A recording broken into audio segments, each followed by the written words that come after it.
الحمد لله حمدا كثيرا طيبا كما أمر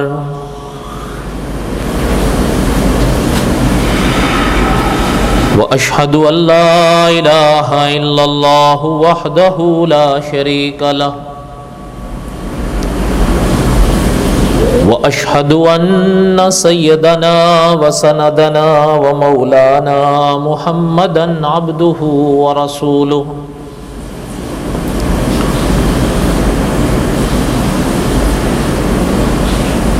أما بعد أعوذ بالله من الشيطان الرجيم بسم الله الرحمن الرحيم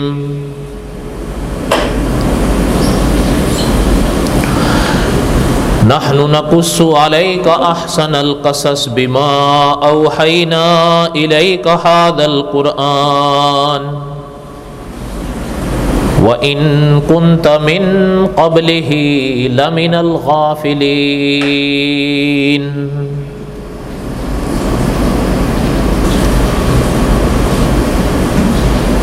وقال النبي صلى الله عليه وسلم أنا آخر الأنبياء وأنتم آخر الأمم صدق اللہ العظیم وبلغنا رسولہ النبی الکریم ونحن على ذلك لمن الشاہدین والشاکرین والحمد للہ رب العالمین اللہم صلی علی محمد وعلی آل محمد كما صليت على إبراهيم وعلى آل إبراهيم إنك حميد مجيد اللهم بارك على محمد وعلى آل محمد كما باركت على إبراهيم وعلى آل إبراهيم إنك حميد مجيد قصص الانبیاء علیہم الصلاۃ والسلام کے اسباق ہم پڑھ رہے تھے۔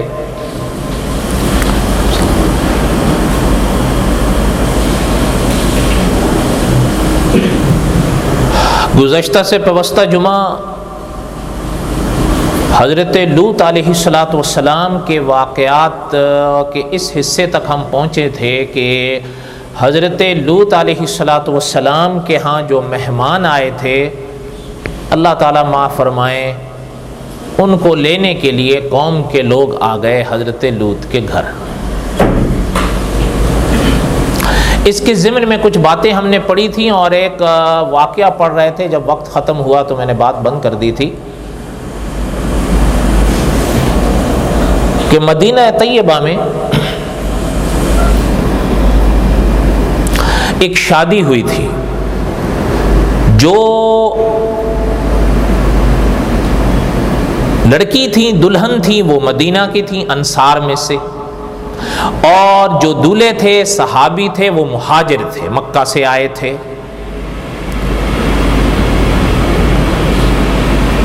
تو علماء نے لکھا ہے کہ مکہ مکرمہ میں یہ مختلف طریقے رائج رہے ملن کے، لیکن جب یہ شادی ہوئی تو جب جو شوہر تھے ان کے، انہوں نے جب اظہار کیا تو وہ کہنے لگیں کہ یہ تو ہمارے ہاں اس کا تو رواج نہیں ہے، بلکہ مدینہ میں اور ہمارے ہاں تو یہ اسے ادب کے خلاف مانا جاتا ہے۔ ہمارے ہاں بس یہ ہے کہ ٹھیک ہے، اہلیہ ہیں، لیٹ گئیں، بات ختم ہو گئی۔ لیکن جب بات آگے بڑھنے چلی تو انہوں نے فرمایا کہ اگر یہ بات ہے تو پھر اللہ کے رسول صلی اللہ علیہ وسلم مدینہ میں ہیں، ہم اللہ کے رسول صلی اللہ علیہ وسلم سے پوچھ لیتے ہیں اب حق میں کیا شرم ہے، حلال تو حلال ہے، اس میں کیا شرم ہے۔ یہاں تک ہم نے کچھ اس کا خلاصہ پڑھا تھا۔ اب آگے علماء نے لکھا ہے کہ جب یہ سوال آقا صلی اللہ علیہ وسلم تک پہنچا تو حضور صلی اللہ علیہ وسلم نے جو ارشاد فرمایا ہے اس کا معنی علماء نے لکھا ہے، اس کا مفہوم علماء نے لکھا ہے کہ حیتیں مختلف طریقے سے اختیار کی جا سکتی ہیں، لیکن ہاں جگہ ایک ہونی چاہیے جہاں سے اولاد کا جنم ہوتا ہے، یہ ہے مسئلہ۔ آپ صلی اللہ علیہ وسلم نے جب ارشاد فرمایا تو بات واضح ہو گئی کہ اللہ معاف فرمائے، جو قوم لوط کے اندر بیماری تھی کہ لواطت بھی جرم ہے، وہ تو اپنی جگہ ہے کہ انسان مرد کے مرد، لیکن وہ یا اس طرح کی کوئی حرکت وہ اپنی اہلیہ کے ساتھ بھی نہیں کر سکتا۔ یہ اہل سنت و جماعت علماء کا متفق علیہ مسئلہ ہے اور بالکل بے غبار ہے، اور اس میں کوئی یعنی لگی لپٹی والی بات نہیں ہے۔ یہ تب بھی تھا، یہ آج بھی ہے۔ اور یاد رکھیے گا، جیسے کہ شاید ابھی ایک دو روز پہلے ہی کسی صاحب نے رابطہ کر کے پوچھا کہ گر اہلیہ مخصوص ایام میں ہوں، یاد رکھیں علماء نے لکھا ہے اہلیہ مخصوص ایام میں بھی ہوں، تو یہ بات نہیں ہے کہ لواطت والا فعل جائز ہو جائے گا، نہ نہیں۔ تو بہرحال خیر یہ مجلس مسائل کی نہیں ہے، آپ اپنے مواقع پر پوچھ رکھ سکتے ہیں، میں نے کچھ نہ کچھ اشارہ کر دیا ہے۔ آگے پڑھتے ہیں۔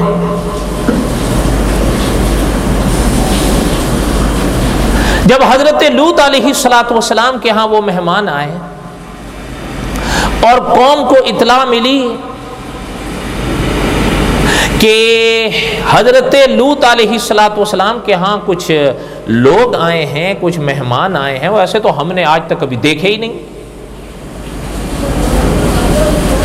اب وہ ساری کی ساری قوم حضرت لوط کے گھر پہ ٹوٹ پڑی۔ حضرت لوط علیہ السلام نے دیکھا ان کو تو حضرت لوط علیہ السلام پر حضرت نے فرمایا کیا کر رہے ہو بدبختو؟ انہوں نے کہا ہم وہ مہمان لینے آئے ہیں، ہم نے سنا آپ کے ہاں کوئی مہمان آئے ہیں، آپ ہمارے حوالے کرو۔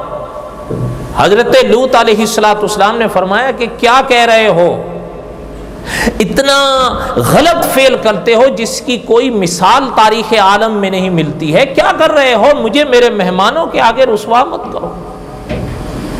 بلکہ قرآن پاک میں یہاں تک اللہ ذو الجلال والاکرام نے ارشاد فرمایا کہ حضرت لوط نے فرمایا تھا اپنی قوم والوں سے کہ قال یا قوم ہؤلاء ابناتی، یہ میری بیٹیاں ہیں، یہ میری بیٹی۔ لیکن خیر یہ چیز سنیں، یہاں پر جو یہ ایسی بات نہیں ہے کہ حضرت لوط علیہ السلام نے اپنی سگی بیٹیاں ان کے آگے پیش کی ہوں، یہ بات نہیں۔ حضرت لوط کی تو صرف 2 بیٹیاں تھیں، کیا انہوں نے پوری قوم کے لیے وہ پیش کی تھی؟ نعوذ باللہ، یہ الزام ہے، یہ بات نہیں۔ بلکہ دراصل علماء مفسرین نے لکھا ہے کہ قال یا قوم ہؤلاء بناتی کا معنی یہ ہے کہ حضرت لوط علیہ السلام کی جو امت کے اندر جو عورت ہے، جو خاتون ہے، وہ چاہے کسی کی بیوی ہے، کسی کی بیٹی ہے، کسی کی بہن ہے، وہ پیغمبر کی بیٹی ہے۔ یہ معنی تھا اس کا، بیس غبار معنی ہے اس کا۔ حضرت لوط کی اپنی حقیقی بیٹیاں تو 2 ہی تھیں، کیا وہ پوری قوم کے لیے وہ پیش کریں گے؟ نعوذ باللہ، یہ تو وسوسہ ہے۔ علماء محققین کا فیصلہ یہ ہے کہ دراصل حضرت لوط علیہ السلام نے اپنی امت کی ہر خاتون کو اپنی بیٹی قرار دیا ہے، اور یہ کوئی ایسی بات نہیں، خود قرآن پاک میں موجود ہے کہ آپ دیکھیں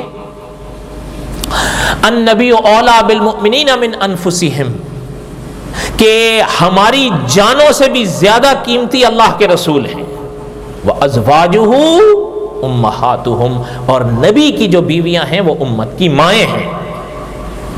تو علماء مفسرین نے لکھا ہے جب نبی کی اہلیہ امت کی ماں ہیں تو نبی روحانی طور پر امت کے باپ ہیں، اور یہی بات حضرت لوط علیہ السلام نے ارشاد فرمائی کہ یہ میری بیٹیاں موجود ہیں، جو فطری راہ ہے، جو فطری طریقہ ہے اس پر چل کر آؤ، یہ کیا کر رہے ہو تم لوگ؟ لیکن ان کا آگے سے جواب یہ تھا کہ ہمیں ان میں کوئی دلچسپی نہیں ہے، آپ جانتے ہو ہم کیا چاہتے ہیں، آپ ان کو ہمارے حوالے کرو۔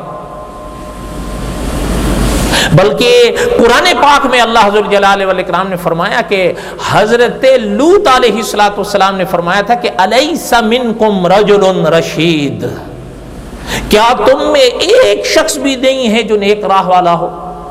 صاحب عقل ہو، صاحب فہم ہو، مجھے میرے مہمانوں کے آگے کیوں رسوا کر رہے ہو؟ کافی عرصے کی بات ہے، ایک شخص گزرا، اب تو غالباً وہ فوت ہو گیا، اس نے ایک کتاب لکھی، اس کا نام اس نے رکھا تھا یا لیت قومی یعلمون، سورہ یاسین میں ہے یہ۔ تو جب اس نے وہ کتاب لکھی تو ہند کے ایک عالم نے اس کتاب کا جواب لکھا تھا، وہ بھی فوت ہو گئے، مولانا عبد القدوس رومی رحمۃ اللہ علیہ۔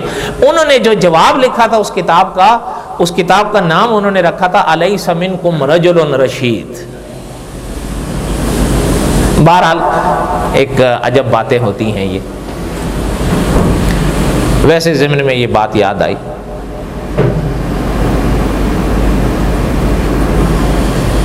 اچھا علماء نے لکھا ہے جب حضرت لوط علیہ السلام کے جواب سے وہ اس طرح مایوس ہوئے نا، تو حضرت ابن عباس رضی اللہ عنہما کا فرمان صاحب ہدایت کی چراغ نے لکھا ہے کہ یہ گفتگو اس طرح ہونے لگی کہ حضرت لوط علیہ السلام نے جلدی سے گھر کا دروازہ بند کیا، مہمان اندر تھے جو دراصل خدا کے فرشتے تھے، اور حضرت لوط نے گھر کا دروازہ بند کر دیا۔ اب پہلے گفتگو تو اس طرح ہوتی رہی بند دروازے کے آس پاس، لیکن جب وہ سمجھ گئے کہ حضرت لوط ان کو ہمارے حوالے نہیں کر رہے، تو اب انہوں نے دیواریں پھلانگنے کی کوشش کی۔ اب جب انہوں نے یہ حرکت کرنے کی کوشش کی، حضرت لوط علیہ السلام گھبرا گئے۔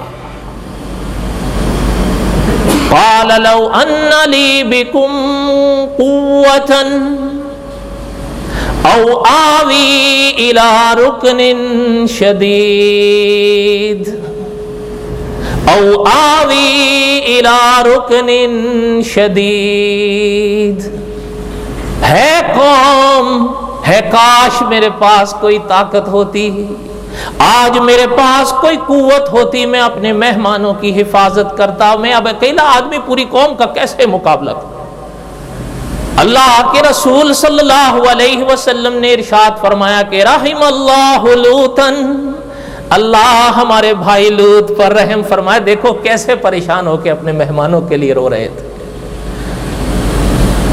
قال لو ان لی بکم قوة او آوی الى رکن شدید، کاش میرے پاس کوئی طاقت ہوتی، میرے پاس کوئی قوت ہوتی۔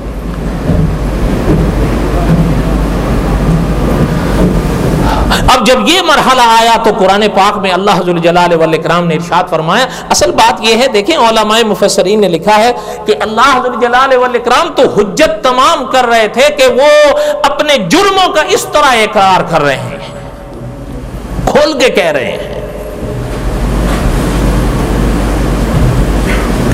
درود شریف پڑھ لیں، اللہم صلی علی سیدنا مولانا محمد وعلی آل سیدنا مولانا محمد وبارک وسلم وصلی علیہ۔ انبیاء علیہ السلام کے قصص میں بڑے انوار ہیں، شرط یہ ہے کہ انسان توجہ کرے، غور کرے۔ اب جب یہ مرحلہ آیا تو علماء مفسرین نے لکھا ہے کہ اللہ ذو الجلال والاکرام نے قرآن پاک میں بھی ارشاد فرمایا کہ اس سے پہلے وہ جو ملائکہ کی جماعت آئی ہوئی تھی وہ یہ سارا منظر دیکھتی رہی، کچھ بات نہیں ارشاد فرمائی۔ قوم حضرت لوط علیہ السلام کے ساتھ الجھ رہی ہے، حضرت لوط علیہ السلام کے بس میں جو کچھ تھا پیغمبر نے کیا، لیکن اس موقع پر ملائکہ نے کوئی جواب نہیں دیا۔ البتہ جب یہ مرحلہ آیا اور حضرت لوط علیہ السلام اس طرح گھبرائے اور اس طرح جب اظہار فرمایا، دیکھیں آپ صلی اللہ علیہ وسلم کیا ارشاد فرما رہے ہیں کہ رحم اللہ لوطن۔ جب یہ موقع آیا تو حضرت جبرائیل امین علیہ السلام آگے بڑھے، اور اب حضرت جبرائیل امین علیہ السلام نے اور خدا کے فرشتوں نے جواب دیا کہ قالوا یا لوط، اے لوط علیہ السلام، کہ انا رسول ربک، ہم تو اللہ کے بھیجے ہوئے آئے ہیں، یہ ہمیں کیا چھوئیں گے، یہ آپ کو ہاتھ نہیں لگا سکتے ہیں، آپ جائیں یہاں سے۔ بلکہ ساتھ ہی میں فرما دیا کہ اپنے مرحلے پر آپ اپنے گھر والوں کو لے کر جائیے یہاں سے، ہاں ان کا فیصلہ ہو چکا ہے، لیکن ساتھ ہی جب حضرت لوط علیہ السلام سے فرمایا کہ آپ اپنے گھر والوں کو یہاں سے لے کر جائیں، وَلَا يَلْتَفِتْ مِنْكُمْ أَحَدٌ، ساتھ ہی ارشاد فرما دیا کہ ہاں یہ ہے جب چلے جائیں گے تو پیچھے پلٹ کے مت دیکھیے گا کوئی ایک بھی کہ ان کے ساتھ کیا ہو رہا ہے۔ ہاں ساتھ آگے پھر ملائکہ نے یہ بھی اظہار فرما دیا کہ ہاں آپ کی اہلیہ رہ جائے گی، باقی پر جو قہر آئے گا وہ قہر اس پر بھی آئے گا۔ اچھا، علماء مفسرین نے لکھا ہے کہ جب یہ مرحلہ آیا، حضرت لوط علیہ السلام اپنی بیٹیوں کو لے کر حضرت لوط علیہ السلام چلے، رہ گیا مسئلہ اہلیہ کا۔ تو دو قول علماء نے لکھے ہیں، ہم سارے تو نہیں پڑھ سکتے، بس ایک لے لیں مثال کے طور پر۔ علماء نے لکھا ہے کہ چلی تو وہ بھی تھی اپنے شوہر بیٹیوں کے ساتھ، لیکن راستے میں جب راستہ طے کر رہی تھی نا، اب پیچھے جو مرحلہ تھا، اب اس کے لیے جو پیچھے قوم تھی، مراد یہ ہے جو پیچھے قوم تھی، ان کے لیے اب اللہ ذوالجلال والاکرام کا حکم، اللہ ذوالجلال والاکرام کا قہر واقع ہوا۔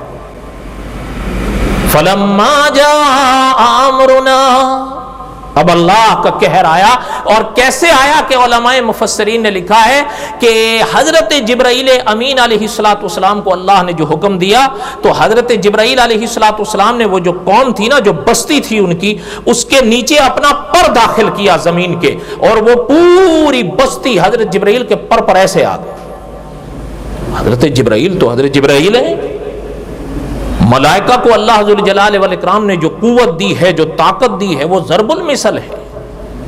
ان کی رفتار، ان کے انوار، ان کی قوتیں وہ برداشت انسان نہیں کر سکتا۔ اس پر جو اٹھایا، اب اللہ ذوالجلال والاکرام نے حکم دیا اوپر لے آؤ۔ فَلَمَّا جَاءَ أَمْرُنَا، یہ اللہ کے قہر کا حکم تھا، جو جبرائیل نے یوں اٹھایا، سیدھا اللہ نے فرمایا اوپر لے آؤ۔ حضرت جبرائیل امین علیہ السلام نے جو اس بستی کو اٹھایا، اوپر کی طرف لے کر گئے۔ کہاں تک لے کر گئے؟ علماء مفسرین نے لکھا ہے کہ اتنی بلندی تک لے کر گئے کہ اوپر کی فضاؤں میں جو خدا کے فرشتے ہیں، ان کی تسبیح کی آواز یہ سننے لگ پڑے، اور ان کی آوازیں انہوں نے سنی، اتنے اوپر تک لے کر گئے۔ اب جب اوپر لے کر گئے، اب اللہ ذوالجلال والاکرام کی طرف فرمایا اللہ کیا حکم ہے؟ اب قرآن کہتا ہے جعلنا علیہا سافلہا، اللہ نے فرمایا اب الٹو ان کو، اوپر لے کر اب اللہ نے فرمایا سافلہا، الٹو ان کو، الٹا کر۔ اچھا، یہ ہو سکتا ہے آپ نے بھی سنا ہو، علماء نے لکھا ہے کہ اس کو کہا جاتا ہے کہ عذاب من جنس العمل، جیسا گناہ ویسا عذاب۔ وہ بھی لڑکوں کو اس گندے کام کے لیے الٹتے تھے نا، تو اللہ ذوالجلال والاکرام نے اس جرم کی سزا ان کو دی ہے، جعلنا عالیہا سافلہا، ان کو بھی الٹ کے مارو۔ اب وہاں سے جو الٹا ان کو، اب قرآن آگے کہتا ہے وَأَمْطَرْنَا عَلَيْهَا حِجَارَةً مِّن سِجِّيلٍ مَّنضُودٍ مُّسَوَّمَةً عِندَ رَبِّكَ، قرآن میں ہے۔ اللہ ذوالجلال والاکرام نے فرمایا، دیکھیں یہاں ہمارے اوپر اللہ تعالیٰ نصیب فرمائے خیر کی بارش۔ بارش ہوتی ہے کس چیز کی ہوتی ہے؟ پانی ہوتا ہے وہ، لیکن قرآن کہتا ہے جو ان پر بارش برسی ہے، وَأَمْطَرْنَا عَلَيْهَا حِجَارَةً، وہ پتھروں کی بارش تھی۔ اور ساتھ ہی اللہ نے فرمایا ہے کہ سجیل منضود مسومۃ عند ربک، ایک ایک پتھر پر ہم نے نام لکھ کر کندہ کیا کہ نقش کیا کہ یہ پتھر فلاں کو جا کر لگے، اور وہ پتھر اسی کو جا کر لگا، کسی دوسرے کو نہیں۔ اور آگے ذرا یہ سنیں جو علماء مفسرین نے لکھا، جو حضرت لوط کی اہلیہ ان کے ساتھ چلیں، وہ راہ پر تھیں، اپنے شوہر اور بیٹیوں کے ساتھ تو چلنے لگی، لیکن جب یہ پہلا دھماکہ ہوا نا تو اس نے پلٹ کر دیکھا، جبکہ حضرت جبرائیل کیا فرما گئے تھے کہ ولا یلتفت منکم احد، ان میں سے کوئی پیچھے آپ میں سے پلٹ کر نہ دیکھے کہ ان کا کیا ہو رہا ہے. لیکن بیوی نے پلٹ کر دیکھا. جب دیکھا تو علماء مفسرین نے لکھا کہ ان پتھروں میں ایک پتھر ان کے نام کا بھی تھا، حضرت لوط کی بیوی کے نام کا بھی تھا. وہ جہاں تھی وہیں آ کر لگا، وہیں ڈھیر ہو. کیوں؟ وہ خدا کا قہر تھا. کوئی بات آپ کو سمجھ آ رہی ہے؟ اچھا، اب حضرت لوط علیہ السلام کو اللہ تعالیٰ نے اور ان کی بیٹیوں کو بچایا. بلکہ بعض علماء نے تو لکھا ہے کہ اس بستی میں وہ بس یہ خدا کے ماننے والے لوگ تھے. ایک حضرت لوط تھے اور دوسرے حضرت لوط کی 2 بیٹیاں. اس کے سوا تو باقی سب یہی تھا.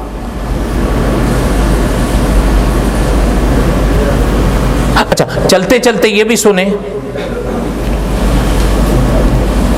درود شریف پڑھ لیں. اللہم صلی علی سیدنا و مولانا محمد و علی آل سیدنا و مولانا محمد و بارک وسلم صلی علیہ. چلتے چلتے یہ بھی سنیں، اس دنیا میں آپ نے سنا ہوگا ایک ملک ہے اردن، جسے جارڈن کہتے ہیں. یہ اردن میں ایک دریا ہے، سمندر، اسے بحر میت کہتے ہیں. علماء نے لکھا ہے، ایک مورخ گزرا ہے پرانے زمانے میں جوزفس کے نام سے. یہ حضرت عیسیٰ علیہ السلام کے زمانے میں تھا، لیکن یہ مذہباً یہودی تھا، اہل کتاب تھا، لیکن مورخ تھا. اس نے دعویٰ کیا تھا کہ یہ جو جگہ ہے جہاں آج اردن میں بحر میت ہے، اس نے یہ لکھا تھا کہ حضرت لوط کی قوم یہیں کہیں آباد تھی. آج اس جگہ پر پانی ہے، لیکن علماء جغرافیہ کی تحقیق یہ ہے کہ پرانے زمانے میں حضرت لوط کے زمانے میں وہاں کوئی دریا سمندر نہیں تھا، بلکہ یہ دراصل جب حضرت جبرائیل نے ان کی قوم کو اٹھایا تھا، وہاں سے اوپر لے کے گئے، تو جیسے ہی اس قوم کو اٹھایا اور الٹا گیا تھا، وہیں سے یہ پانی نکلا ہے. جو آج بھی ہے یہ زیادہ بڑا نہیں ہے، بلکہ اگر اس کو بعض اکابر نے فرمایا جھیل قرار دیا جائے تو بے جانا ہوگا. زیادہ سے زیادہ 50 میل لمبا ہے، زیادہ سے زیادہ 11 میل چوڑا ہے بس.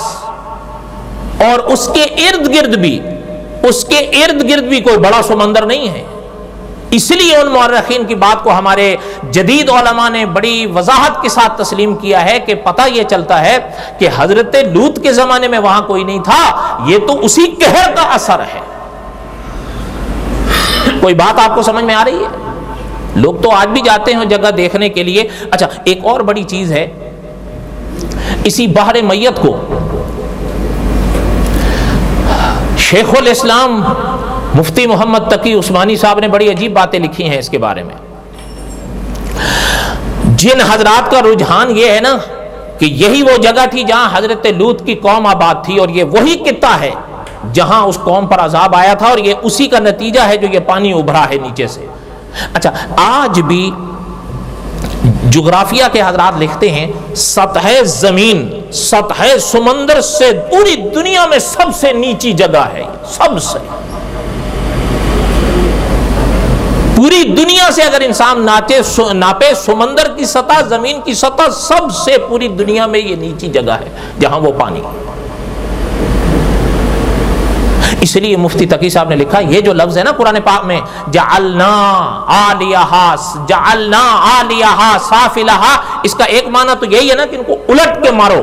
مفتی تقی صاحب نے لکھا ہے یہ عین ممکن ہے کہ یہ معنی بھی اس مفہوم میں داخل ہو کہ اللہ ذوالجلال والاکرام نے ایک اس جغرافیائی حقیقت کی بھی نشاندہی کی ہے جس پر دنیا 1400 سال بعد پہنچی ہے، وہی نے 1400 سال پہلے بتایا ہے.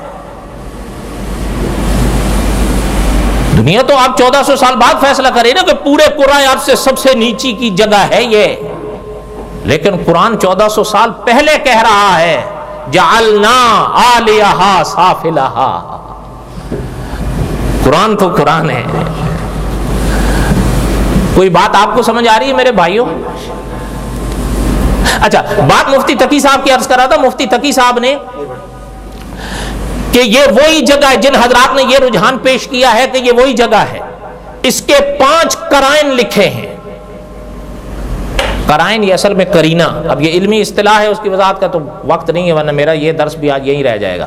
میرا ارادہ ہے میں اس کو آج پورا کر لوں تو بولو تو صحیح. ابھی تو ہفتہ باقی ہے، آپ لوگ پہلے ہی تھکے ہوئے ہوں. کس چیز کا ہفتہ باقی ہے؟ مجھے کل ایک دوست کہہ رہے تھے امام صاحب جلدی شروع کرو جلدی پورے ہو جائیں.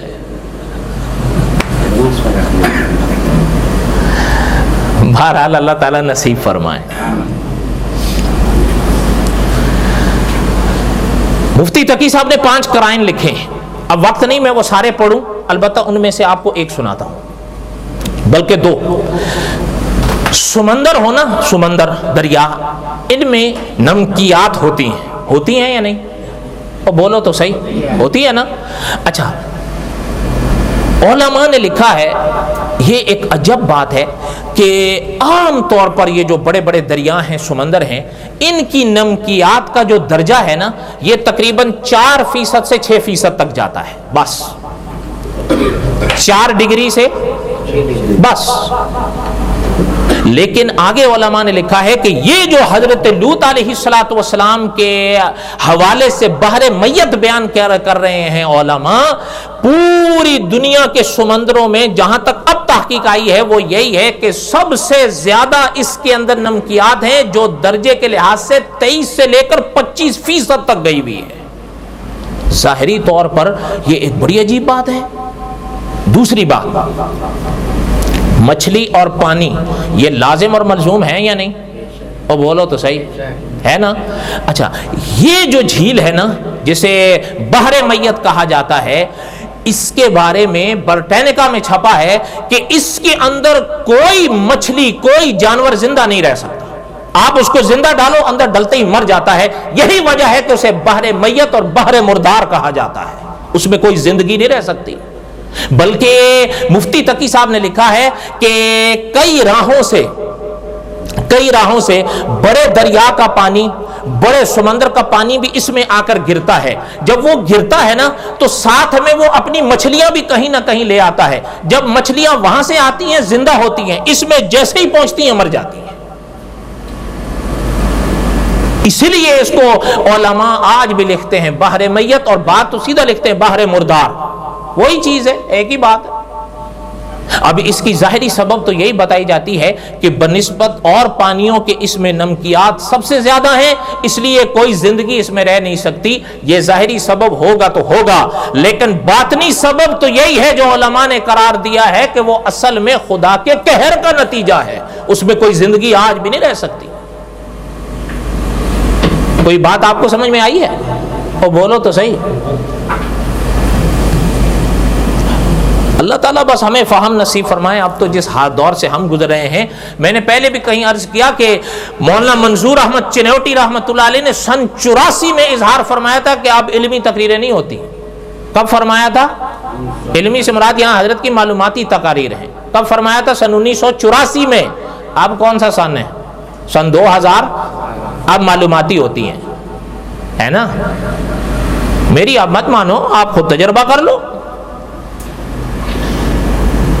بھائی بات یہ ہے کہ یہ واقعات کوئی ایسے تو نہیں کہ میں آپ کو سنا رہا ہوں اور آپ پڑھ رہے ہیں. آپ نے مجھ سے پہلے پڑھ رکھے ہوں گے، سن رکھے ہوں گے. بس دعا کریں کہ اللہ تعالیٰ ہمیں اصلاح کی توفیق نصیب فرمائے. علماء نے لکھا ہے یہ بحر میت ہے، اور یہ وہی جگہ ہے جہاں سے ان کو اٹھا کے خدا نے پلٹا تھا. اور آج بھی کوئی زندگی ہزاروں سال، حضرت لوط آج کے نہیں، آپ صلی اللہ علیہ وسلم سے بھی پہلے، بلکہ آپ صلی اللہ علیہ وسلم کے حوالے سے پیچھے آپ جائیں، حضرت ابراہیم کا زمانہ اور حضرت لوط کا زمانہ ایک ہے. تب سے لے کر آج تک کوئی زندگی وہاں جی نہیں پاتی. اور آپ حیران ہوں گے، جہاں قرآن پاک میں اللہ ذو الجلال والاکرام نے یہ آیت پوری فرمائی ہے نا، جہاں قرآن کی یہ آیت پوری ہوئی ہے، وَمَا هِيَ مِنَ الظَّالِمِينَ بِبَعِيدٍ، یہاں پہ یہ آیت پوری ہوتی ہے. اور حافظ بیٹھے ہوں گے وہ جانتے ہیں کہ یہاں 12ویں پارے کا دوسرا پاؤ بھی پورا ہو جاتا ہے سورہ ہود کا. یہ جو جملہ ہے نا وَمَا هِيَ مِنَ الظَّالِمِينَ بِبَعِيدٍ، علماء نے 2 معنی لکھے ہیں، ان میں سے ایک معنی پتہ کیا علماء نے کیا ہے؟ اس کا دوسرا معنی علماء نے یہی کیا ہے کہ اللہ ذوالجلال والاکرام ارشاد فرما رہے ہیں کہ اگر ہم پہلوں پر پتھر برسا سکتے تھے ان کی ان گندی حرکتوں کی وجہ سے، تو اگر تم بھی کوئی گندی حرکتیں ایسی کرو گے ہم تم پر بھی برسا سکتے ہیں۔ خدا کے قہر سے بے خوف نہیں ہونا چاہیے، نہ مجھے نہ آج۔ یا پتہ ہے علماء نے لکھا ہے اعوذ باللہ من الشیطان الرجیم کی تفسیر میں کہ یہ عجب موقع ہے، شیطان کا عجب ہتھ کنڈا ہے کہ عام طور پر کسی کو کہو نا کہ جی نماز پڑھ لو، روزہ رکھ لو، کہتا ہے جی اللہ جی بڑے غفور الرحیم ہے۔ علماء نے لکھا ہے یہ اس کو شیطان کا وسوسہ آ رہا ہے۔ جو حقائق ہیں وہ اپنی جگہ قائم ہیں، اللہ غفور بھی ہیں، اللہ رحیم بھی ہیں، لیکن صفت رحیم اور صفت غفور کو یاد کر کے اس کی پاک صفت قہار سے غافل مت ہو جاؤ، وہ تمہیں غافل کر رہا ہے۔ کیوں؟ اس لیے کہ مسلک صحیح یہی ہے کہ خوش رہو کہ اللہ غفار ہیں، لیکن ڈر کے رہو کہ اللہ قہار ہیں۔ اس لیے کبھی بھی خدا کے حکموں سے ٹکرانے کی کوشش نہیں کرنا۔ اور کبھی یہ چیز بھی ہوتی ہے، دیکھیں ہو سکتا ہے کہ آپ اور ہم نماز بھی پڑھتے ہوں، روزہ بھی رکھتے ہوں، زکوٰۃ بھی دیتے ہوں، حج بھی کرتے ہوں، لیکن کبھی کبھی اگر سامنے کوئی برائی کرتے نظر آئیں، بس میں ہو حکمت کے ساتھ، تو ان کو سمجھانے کی بھی کوشش کرو، ان کو ان کے حال پر مت چھوڑو۔ یہ قرآن و سنت کی تعلیمات میں آپ کو ملے گا۔ خدا نہ کرے کوئی ہمارا بھائی، ہمارا بندہ غلط کام میں ہے تو اس کو موقع ہو، یہ نہیں ہے کہ اس کے ساتھ الجھ پڑو، لڑ پڑو، حکمت کے ساتھ، پیار کے ساتھ اس کو تنبیہ کرو۔ لیکن ہمارے ایک استاد تھے، وہ فرمایا کرتے تھے تنبیہ بھی ہم یہ تو کر دیں گے، میاں نماز پڑھ لو، روزہ رکھ لو، یہ تو پھر بھی ہم کہہ ہی دیں گے کسی نہ کسی طریقے سے، لیکن اگر کوئی جوا کھیل رہا ہو ہم کبھی نہیں اس کو بولیں گے جوا مت کھیلو، بولیں گے؟ اور بولو تو صحیح، سوال ہی نہیں پیدا ہوتا۔ اگر کوئی شخص گھوڑے لگا کے لاٹری کے لیے لائن میں کھڑا ہو ہم کبھی اس کو نہیں بولیں گے کیا کر رہے ہو، بلکہ میں آپ کو ایسی مثالیں دے سکتا ہوں کہ میرے پاس کئی آئے ہوئے جی استاد جی چھوڑو، وہ جو کھیلتے ہیں ان کو کھیلنے دو، لگاتے ہیں آپ کو کیا ہے، اب آپ نے اپنی قبر میں جانا ہے، ان کو ان کی قبر میں جانا ہے۔ یہ غلط بات ہے۔ یہ خدا کے قہر جو ان پر آئیں گے اس کا اپنے آپ کو حقدار بنانا ہے۔ یاد رکھیے نیکیاں جو ہوتی ہیں نا، نیکیاں اس میں آخرت پر نجات پر امید بن جاتی ہے، اور برائیاں جو ہوتی ہیں یہ ہو سکتا ہے آپ نے علماء سے سنا ہو، برائیاں جو ہوتی ہیں یہ خاتمہ بالشر کا نتیجہ بن جاتی ہیں۔ کبھی کبھی گناہ کو ایسے ہلکا نہیں سمجھو، یہ نہیں سوچو کہ لاٹری لگائیں گے کوئی حرج نہیں، مت لگاؤ، نہ حرام ہے سو حرام ہے، بلکہ آپ تو ہو سکتا ہے آپ کہیں گے جھوٹ بول رہے ہو، میں نے کئی داڑھی والوں کو دیکھا لگاتے ہوئے۔ کیا ہے یہ؟ تو وہی بات ہے کہ حضرت شیخ مکی صاحب فرما رہے تھے کہ تہجد کے 2 رکعت پڑھنے تو کوئی مشکل نہیں ہے، پتہ انسان کا چلتا ہے ان معاملوں کے وقت۔ بس دعا کریں کہ اللہ تعالیٰ حفاظت فرمائیں۔ کیوں؟ ہمارا حقیقت ہے، ہمارے استاد فرمایا کرتے تھے، اس میں ہم بھی تھے آپ بھی تھے شب، وہ فرمایا کرتے تھے کیوں خود یا اپنی اولاد کو حرام کھلاتے ہو، کوشش کرتے ہو۔ دیکھیں اللہ تعالیٰ کی شان بڑی نرالی ہے۔ مکی صاحب کے الفاظ بڑے عجب نپے تولے ہیں۔ حرام کے 1 لاکھ میں خدا نے وہ برکت نہیں رکھی جو حلال کے 1 روپیے میں رکھی ہے۔ یہ بڑوں کی بات ہے نا، آپ اور ہمارے سے اوپر سے گزرے گی، لیکن یہ حقیقت ہے۔ حرام کے 1 لاکھ میں وہ برکت اللہ نے حرام اور برکت کی ایک جگہ جمع ہی نہیں ہو سکتے، وہ پتہ ہی نہیں اس کو چلے گا، دوسری طرف سے نکل جائیں گے، اس سے ساری زندگی بے چینی میں گزار دیتا ہے۔ اور کسی نے لکھا کبھی آنکھ پتہ نہیں ہو، یہ بھی ہو سکتا ہے یہاں نرم بستر پر سوئے، آنکھ کھلے تو قبر میں پڑا ہو۔ دعا کریں اللہ تعالی ہمیں اصلاح کی توفیق نصیب فرمائے۔ یہ باتیں تو آپ شروع سے سنتے آئے، لوگ کہتے، سید عطا اللہ شاہ بخاری رحمۃ اللہ علیہ فرمایا کرتے تھے ہمیں کہنے کی عادت پڑ گئی ہے، ان کو سننے کی عادت پڑ گئی ہے، ہم کہتے کہتے مر جائیں گے، یہ سنتے سنتے مر جائیں گے۔ بس دعا کرتے ہیں اللہ تعالیٰ اصلاح کی توفیق۔ حضرت لوط علیہ السلام کے واقعات کے اکابر نے فرمایا کہ اللہ گویا فرما رہے ہیں کہ یہ نہیں ہے کہ صرف ان پر ان کی کرتوتوں کی وجہ تمہارے پر بھی آ سکتا ہے. حضرت لوط علیہ السلام نکل گئے. اللہ ذو الجلال والاکرام نے ان کو اور ان کی بیٹیوں کی حفاظت فرمائی، اور وہ جو قوم تھی اس کا وہ حال ہوا جس کا میں نے خلاصہ پڑھا ہے. بڑی بڑی کتابوں کے، یہ آدھے گھنٹے کی تقریر کئی کتابوں کا نچوڑ تھا، میں نے سنا دیا ہے. دعا کریں کہ اللہ تعالی ہمیں قصص الانبیاء سمجھنے کی توفیق دیں. اور میرا مقصد ایک ہی ہے قصص الانبیاء بیان کرنے کا، کہ میں ہوں یا آپ ہوں، عقیدوں کو بھی صحیح کرو، اعمال کو بھی صحیح کرو. وہاں نہ میں آپ کے کام آؤں گا نہ آپ میرے کام آئیں گے. حقیقت یہ ہے، میں ہوں یا آپ ہوں، ایک وقت آئے گا جیسے آج ہم دوسروں کو دفنا کر واپس آ جاتے ہیں، ایک دن آئے گا، ہو سکتا ہے 4 دن بعد آئے، ہو سکتا ہے سال بعد آئے، ہو سکتا ہے 10 سال بعد آئے. ایک دن آئے گا کوئی ہمیں بھی دفنا کر آ جائے گا، وہاں کچھ رہے گا نہیں، بس رہ جائے گا تو عمل رہ جائے. صحیح ہے غلط ہے؟ حضرت علی رضی اللہ تعالیٰ فرماتے تھے یہ قبر ایک صندوق ہے، بھئی یا نیکیاں ڈالو گے یا برائیاں ڈالو.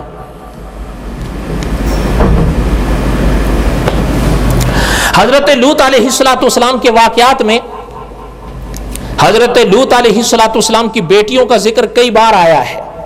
اور آپ کو شاید یاد ہو، میں نے کسی سابقہ درس میں عرض کیا تھا کہ اللہ ذو الجلال والاکرام نے اگر توفیق دی تو ضرورت کے تحت میں بتاؤں گا کہ حضرت لوط علیہ السلام کی بیٹیوں کا ذکر اسلامی لٹریچر میں تو اس انداز میں ہے، قرآن پاک یا احادیث یا تفاسیر کی کتابوں میں، لیکن حضرت لوط علیہ السلام کی بیٹیوں کے حوالے سے بائبل میں کیا ہے، اس حوالے سے ضرورت کے تحت میں یہ چیز نقل کر رہا ہوں. اگر کوئی شخص یہ کہتا ہے کہ ویسے ایک چیز سنیں، اللہم صلی علی رخسار محمد، استاذ العلماء علامہ خالد محمود صاحب نے ایک بات ایسی لکھی ہے اپنی کتاب آثار القرآن میں. آثار القرآن یہ کیا ہے؟ یہ علامہ خالد محمود صاحب کے قرآن پاک پر 40 مضامین کا مجموعہ ہے. اس میں ایک مضمون علامہ خالد محمود صاحب کا ہے خصوصیات قرآن. اس میں علامہ خالد محمود صاحب نے ایک بات لکھی ہے کہ یہ قرآن کی شان ہے، یہ حضرت محمد الرسول اللہ کی شان ہے، یہ دین اسلام کی شان ہے کہ دین اسلام اپنے سے پہلوں کے مذہبی پیشواؤں کو، اپنے سے پہلے مذہبی پیشواؤں کو شاندار الفاظ میں بیان کرتا ہے. یہ قرآن کا اعجاز ہے، یہ قرآن کی خصوصیت ہے. ورنہ علامہ خالد محمود صاحب نے یہ آگے لکھا ہے کہ بائبل میں کہیں کہیں، باقی تو چھوڑیں، خدا کے نبیوں کا کہیں اس طرح دل آزار انداز میں تذکرہ ہے کہ لکھنے کے لیے بھی دل برداشت نہیں کر پاتا. لیکن ضرورت ہے، اس کی ضرورت یہ ہے کہ عام طور پر کئی صدائیں ایسی سنائی دیتی ہیں کہ جو قرآن میں ہے وہ بائبل میں ہے، یا جو بائبل میں ہے وہ قرآن میں ہے. ایسا نہیں ہے، ایسا کہاں ہے؟ دعا کریں اللہ تعالیٰ یہ جو ہماری ینگ جنریشن ہے ان کے عقیدوں کی بھی حفاظت فرمائیں، ان کا خیال رکھو، ان کو بتاؤ، خود کوشش کرو یا ان کو ایسی مجالس میں بھیجنے کی کوشش کرو جہاں سے دین اسلام کی صحیح تعلیمات ملیں. یہ قرآن کی شان ہے یا آپ صلی اللہ علیہ وسلم کی شان ہے کہ اپنے سے پہلے مذہبی پیشواؤں کو شاندار الفاظ میں قرآن یا حدیث پیش کرتی ہے. ورنہ یہاں یہ الفاظ دیکھیں آپ، یہ میرے ہاتھ میں بائبل ہے، آپ نے تو سنا ہوگا نا کہ اسلام میں فرقے ہیں، سنا ہے؟ سنا ہے نہیں سنا ہے؟ لوگ کہتے رہتے ہیں کہ جی یہ فرقوں کا دور ہے اور اس میں فرقے ہیں اور یہ ہے اور وہ ہے، فلاں ہے فلاں. اچھا ان کے ہاں بھی فرقے ہیں یا نہیں؟